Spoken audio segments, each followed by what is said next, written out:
ಶ್ರೀ ಅಯ್ಯಪ್ಪ ಸ್ವಾಮಿ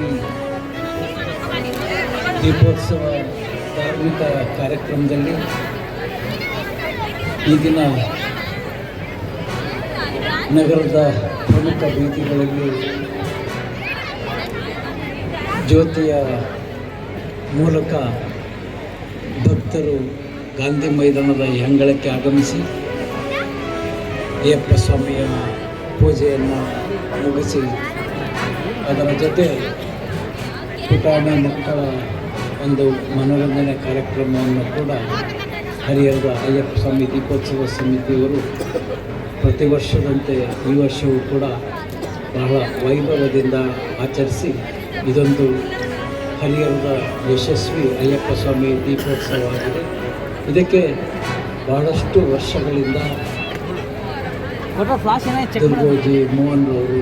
ಅವರ ತಂಡ ವಿಶೇಷ ಪ್ರಯತ್ನ ಹಾಕಿ ಹರಿಹರಕ್ಕೆ ಇದೊಂದು ಮೆರುಗನ್ನು ಕೊಡ್ತಕ್ಕಂಥ ಧಾರ್ಮಿಕ ಕಾರ್ಯಕ್ರಮವನ್ನು ಮಾಡಿದ್ದಾರೆ. ಅಯ್ಯಪ್ಪ ಸ್ವಾಮಿ, ಹರಿಹರೇಶ್ವರ ಸ್ವಾಮಿ ಇವರ ತಂಡಕ್ಕೆ ಇನ್ನೂ ಮುಂದಿನ ದಿನದಲ್ಲಿ ಬಹಳ ಒಂದು ಧಾರ್ಮಿಕ ಭಾವನೆಯಿಂದ ಅತಿ ವೈಭವದ ಅಯ್ಯಪ್ಪ ಸ್ವಾಮಿ ದೀಪೋತ್ಸವವನ್ನು ಮಾಡುವಂತಹ ಶಕ್ತಿಯನ್ನು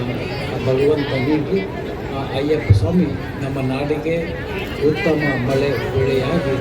ನಮ್ಮ ರಾಜ್ಯ, ನಮ್ಮ ದೇಶದ ಸಮೃದ್ಧಿಯನ್ನು ಕಾಣುವಂತೆ ಆ ಭಗವಂತ ಮಾಡಲಿ ಅಂತೇಳಿ ನಮಗೆಲ್ಲ ಅಯ್ಯಪ್ಪ ಸ್ವಾಮಿ ದೀಪೋತ್ಸವದ ಶುಭಾಶಯಗಳನ್ನು ಕೋರಿ ನಾನು ಮಾತು ಮುಗಿಸ್ತೇನೆ. ಅದೇ ರೀತಿ ಕನ್ನಡ ರಾಜ್ಯೋತ್ಸವ ಕೂಡ ಇದೆ. ಪ್ರಮುಖವಾಗಿ ಏನು ಅಂತಂದರೆ ದಾವಣಗೆರೆಯ ಜಿಲ್ಲೆಯನ್ನಾಗಿ 1997ರಲ್ಲಿ ಏನು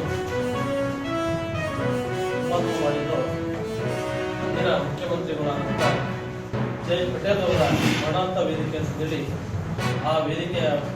ಮುಖಾಂತರ ಈ ಒಂದು ಕಾರ್ಯಕ್ರಮವನ್ನು ಆಯೋಜನೆ ಮಾಡಲಾಗಿದೆ.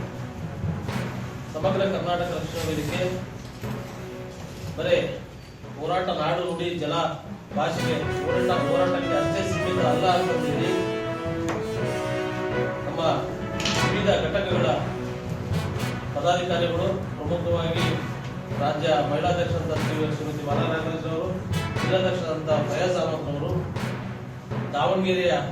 ನಗರದಲ್ಲಿ ಇರತಕ್ಕಂಥ ಸರ್ಕಾರಿ ಶಾಲಾ ಕಾಲೇಜು ಮಕ್ಕಳಿಗೆ ವಿವಿಧ